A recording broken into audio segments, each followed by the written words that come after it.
Ever wonder what would happen if you fell straight through the Earth? Let's find out.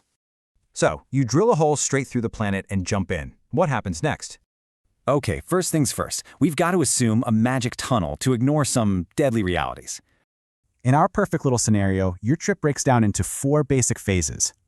At the very core, you'd be screaming along at Mach 23. That's insane speed. But here's the cool part. You don't just stop. Your momentum keeps you going. So the whole trip from one side of the planet to the other, just 42 minutes. Then you'd fall right back, becoming a human pendulum, swinging forever. Well, theoretically. But our magic tunnel has a problem. The air inside creates 2 massive issues. First up, air resistance. It's going to slow you down, making each trip shorter and shorter. Eventually, you just stop, floating helplessly right at the center of the Earth. But honestly, you wouldn't even make it that far. The air itself would get you first. Imagine hitting the air at Mach 23. The pressure would be absolutely immense.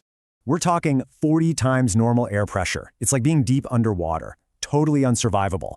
So let's say we even solve the air problem. There's an even bigger issue, the Earth's spin.